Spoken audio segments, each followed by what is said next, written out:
नमस्कार। आज के इस विश्लेषण में सीधे चलते हैं मध्य प्रदेश के एक बेहद ही रहस्यमयी और पवित्र स्थान की भौगोलिक और ऐतिहासिक यात्रा पर।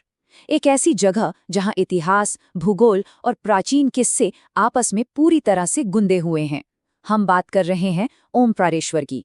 इस पूरी चर्चा में हम उन दुष्कर और हैरान करने वाले दावों को एक साथ रखकर समझेंगे जिन्हें सदियों से सच माना जाता रहा है। हालांकि हम इन्हें सिर्फ और सिर्फ विश्वास और स्रोतों के दृष्टिकोण से ही प्रस्तुत कर रहे हैं। तो चलिए बिना किसी देरी के इस रोमांचक सफर की शुरुआत करते हैं। ये सोचना ही अपने आप में हैरान कर देता है कि जब रात के अंधेरे में किसी मंदिर के भारी दरवाजे बाहर से ताले लगाकर बंद कर दिए जाते होंगे, तो आखिर उसके अंदर होता क्या होगा। ये एक ऐसा सवाल है जिसने सदियों से लोगों को उलझा कर रखा है। रात के समय यहाँ ऐसी घटनाएं और दावे रिपोर्ट किए जाते हैं जो किसी की भी समझ से बिल्कुल बाहर हैं, और यही वो सबसे बड़ा मिस्ट्री बॉक्स है जिसे आज हम यहाँ खोलने वाले हैं। खैर, आइए इसमें थोड़ा गहराई से उतरते हैं। स्थानीय स्रोतों और कथाओं की माने तो एक बेहद मजबूत मान्यता है कि स्वयं भगवान शिव यहाँ हर रात विश्राम करने आते हैं। बस यही वो एक अखंड विश्वास है जो इस पूरे स्थान और इसके आसपास घूमने वाले इन तमाम रहस्यों की नींव रखता है। किसी न किसी रूप में इस एक आस्था ने जाने कितने ही किस्सों को जन्म दिया है। इस जगह की अहमियत को समझने के लिए एक संख्या सबसे ज्यादा जरूरी है, और वो है 12। ओमकारेश्वर दरअसल भारत के 12 पवित्र ज्योतिर्लिंगों में से एक है। इससे पहले कि हम इन चमत्कारों की और गहराई में जाएं, इस स्थान के विशाल सांस्कृतिक और आध्यात्मिक पैमाने को ध्यान में रखना जरूरी है। यह सिर्फ कोई आम मंदिर नहीं है, बल्कि आध्यात्मिक दुनिया में इसका स्थान सबसे ऊंचे स्तर पर आता है। आइए सबसे पहले बात करते हैं यहाँ के भूगोल और इसकी उत्पत्ति की। ओम आकार का ये पवित्र द्वीप।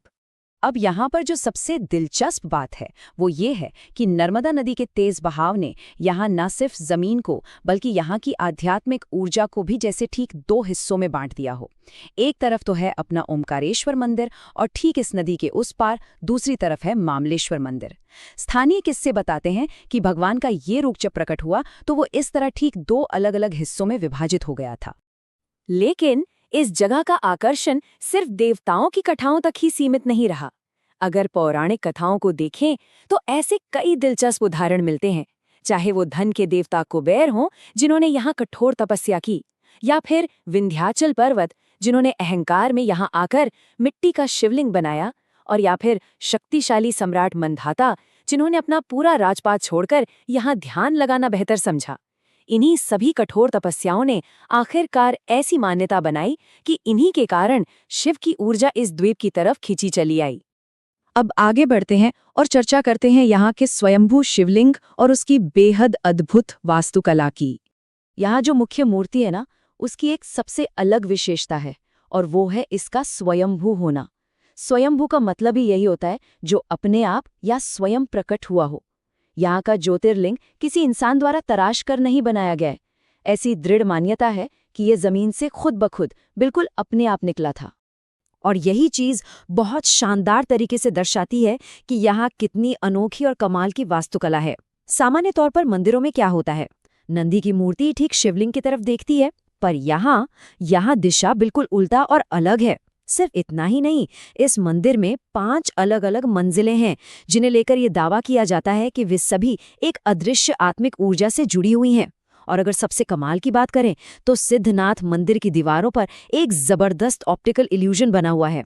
एक एंगल से देखें तो एक हाथी दिखता है, और थोड़ा सा रुख बदलते ही वो अचानक नंदी में बदल जाता है।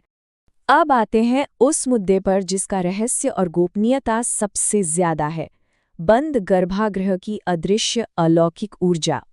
इस मंदिर का जो सबसे भीतरी बंद गर्भागृह है, वहां सिर्फ और सिर्फ पुजारी ही प्रवेश कर सकते हैं। वहां एक बेहद गोपनीय ब्रह्मा यंत्र स्थापित है। स्रोतों में हमें यह पढ़ने को मिलता है कि इस यंत्र से निकलने वाली ऊर्जा इतनी ज्यादा शक्तिशाली और तीव्र मानी जाती है कि जिन साधकों ने बिना पूरी तैयारी के इसका सामना करने की कोशिश की, उन्होंने अपना मानसिक संतुलन ही खो दिया। इसे वाकई बहुत सुरक्षित और दूर रखा जाता है। और सबसे चौंकाने वाली घटना तो तब होती है जब रात गहरी हो जाती है। हर रात यहाँ एक बहुत ही हैरानगी क्रिया दोहराई जाती है। उस गर्भगृह के अंदर चौसर और पासे सजाए जाते हैं, पूरी तरह से खेल बिछाया जाता है और फिर बाहर से दरवाजों पर भारी भरम ताले लगा दिए जाते हैं। लेकिन अगले दिन, अगली सुबह जब वही दरवाजे खुलते हैं तो वहां पासे बिखरे हुए मिलते हैं और बिस्तर की चादर पर बिल्कुल वैसी सिलवटें होती हैं मानो सच में रात भर वहां कोई बैठकर खेल रहा था। ये प्रत्यक्ष निशान आज भी वहां जाने वालों को हैरान कर देते हैं। चलिए अब रुख करते हैं इसके इतिहास का, जहां कई हमलों के बावजूद चमत्कारिक ढंग से ये स्थान बचा रहा। अगर इतिहास के पन्नों को पलटें तो गौरी सोमनाथ मंदिर का एक बड़ा किस्सा मिलता है। यहाँ पर एक 6 फुट ऊंचा विशालकाय शिवलिंग खड़ा है। मान्यता तो ये है कि एक समय में ये बिल्कुल पारदर्शी यानी एकदम ट्रांसपेरेंट हुआ करता था। ऐसा लगता था कि कोई भी इसमें अपना अतीत और भविष्य देख सकता है। पौराणिक किस्से बताते हैं कि जब मुगल सम्राट औरंगजेब ने इस शिवलिंग में झांका तो उसने इसमें अपना खुद का विनाश होते हुए देख लिया। इस भयंकर डर और गुस्से के चलते उसने इस शिवलिंग को जला देने का आदेश दिया, जिसके ठीक बाद से इसका रंग बिल्कुल काला पड़ गया। उसी दौरान की एक और ऐतिहासिक कथा यहाँ बहुत मशहूर है। कहा जाता है कि जब मुगल सेना ने इस मंदिर को तबाह करने के इरादे से आगे बढ़ने की कोशिश की तो अचानक ही आसमान में एक बेहद भयंकर तूफान उठ खड़ा हुआ। जोर से बिजलियां गिरने लगीं और पूरी की पूरी सेना एक अनजान और रहस्यमयी बीमारी की चपेट में आ गई। फिर सेना के सेनापति को आधी रात में एक भयावह सपना आया, जिसके ठीक बाद उन्होंने अपना फैसला बदल लिया और पूरी सेना बिना हमला किए ही पीछे हट गई। हम यहाँ स्रोतों में दर्ज इन कहानियों को ठीक वैसे ही समझ रहे हैं जैसे वे बयान की गई हैं, जो कि इस स्थान की एक जबरदस्त रक्षक छवि को दर्शाती हैं। आइए आगे बढ़ते हैं और इस टाइमलाइन पर नजर डालते हैं कि ये पूरा सिलसिला आखिर कितना दिलचस्प है। कई शताब्दियों को अगर हम एक साथ देखें तो 17वीं शताब्दी में अभी हमने देखा कि कैसे मुगल सेना को लौटना पड़ा। फिर 19वीं शताब्दी में एक अंग्रेज अफसर का डर कर भागना। 1994 के भयानक सूखे में जब पानी का नामो निशान नहीं था, तब भी गर्भगृह में लगातार पानी का टपकते रहना। और 2008 की वो विनाशकारी बाढ़ जिसमें पूरा का पूरा क्षेत्र डूब गया, पर गर्भगृह तब भी बिल्कुल सुरक्षित रहा। ये सिलसिला साफ दिखाता है कि ये स्थान इंसानों द्वारा किए गए हमलों और प्राकृतिक आपदाओं दोनों के ही खिलाफ कैसे सदियों से खड़ा हुआ है। अभी पिछली टाइमलाइन में जिस अंग्रेज अफसर की बात आई ना, उसकी कहानी बेहद तरह देने वाली है। असल में इस मंदिर के ठीक नीचे एक गुप्त सुरंग बनी हुई है। एक ब्रिटिश अफसर थोड़ा हिम्मत करके इस सुरंग के अंदर करीब 1 किलोमीटर तक गया, पर अचानक वहां उसने कुछ ऐसा देखा कि वो खौफ के मारे अपना होश खो बैठा और वहां से भाग खड़ा हुआ। उसने अंदर क्या देखा ये तो कभी किसी को नहीं पता चल सका, लेकिन हाँ, उस घटना के तुरंत बाद उस गुप्त सुरंग को हमेशा हमेशा के लिए सील जरूर कर दिया गया। हमारा अगला पड़ाव थोड़ा और गोपनीय है। तंत्र, यहाँ के घने जंगल और परिक्रमा। यहाँ नर्मदा नदी के किनारे एक बेहद खौफनाक और ऊंची चट्टान है जिसे भैरव छलांग कहा जाता था। एक वक्त था जब तांत्रिक मोक्ष पाने के लिए, यानी जीवन और मरण की इस चक्र से हमेशा के लिए मुक्त होने के लिए, इस चट्टान से कूदकर अपनी जान दे दिया करते थे। ये एक बेहद उग्र और खतरनाक आत्मिक क्रिया थी, जिसे आखिरकार ब्रिटिश शासन ने आकर पूरी तरह से बंद करवा दिया।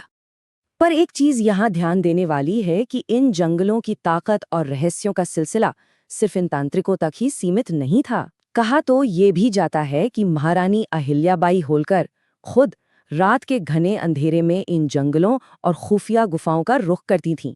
वो यहाँ इन सिद्ध अघोरियों और तांत्रिकों से भेंट करने और अपने साम्राज्य की सुरक्षा के लिए उनका आशीर्वाद लेने आती थीं। ये किस्सा साफ दिखाता है कि उस वक्त की सत्ता और इन गोपनीय आध्यात्मिक शक्तियों के बीच कैसा सीधा और मजबूत रिश्ता था। जब आत्मिक शुद्धि और परिवर्तन की बात निकली है तो यहाँ एक और नंबर बहुत अहम हो जाता है, और वो है 16। दरअसल यहाँ इस पूरे क्षेत्र के आसपास 16 किलोमीटर की एक परिक्रमा होती है। स्थानीय लोगों का पक्का विश्वास है कि नर्मदा नदी के किनारे किनारे चलकर इस परिक्रमा को पूरा करने से किसी भी इंसान के भीतर की सारी नकारात्मकता हमेशा के लिए धो जाती है। ये उन्हें अंदर से पूरी तरह बदल कर रख देता है। और जहाँ ये 16 किलोमीटर की परिक्रमा इन घने जंगलों से होकर गुजरती है, वहाँ एक और बहुत बड़ी अनोखी चीज देखने को मिलती है। इन जंगलों में रुद्राक्ष के कुछ ऐसे पेड़ पाए जाते हैं जिनके फल प्राकृतिक रूप से, जी हाँ, बिल्कुल नेचुरली शिवलिंग के आकार में उगते हैं। अब वनस्पति विज्ञान के हिसाब से ये आज भी एक बहुत बड़ी पहेली ही बनी हुई है, क्योंकि इस तरह का फ्रूट या आकार दुनिया में और कहीं भी किसी और पेड़ पर देखने को मिलता ही नहीं। तो अब इन सारी भौगोलिक, ऐतिहासिक और रहस्यमयी कड़ियों को एक साथ जोड़ने के बाद हम सबके सामने एक आखिरी और बहुत ही गहरा सवाल बनता है। क्या ओमकारेश्वर सिर्फ कुछ प्राचीन पत्थरों और पुरानी कहानियों का एक ढांचा भर है, या ये सच में एक जीवंत, ऐसी अनकही और अलौकिक ऊर्जा का केंद्र है जिसे हमारा आधुनिक विज्ञान अब तक पकड़ नहीं पाया है? इन बंद दरवाजों के ठीक पीछे, उन अदृश्य और खुफिया सुरंगों में और इन घने अंधेरे जंगलों में आखिर जो भी छिपा हुआ है, वो किसी को भी ठहर कर गहराई में सोचने पर मजबूर जरूर कर देता है।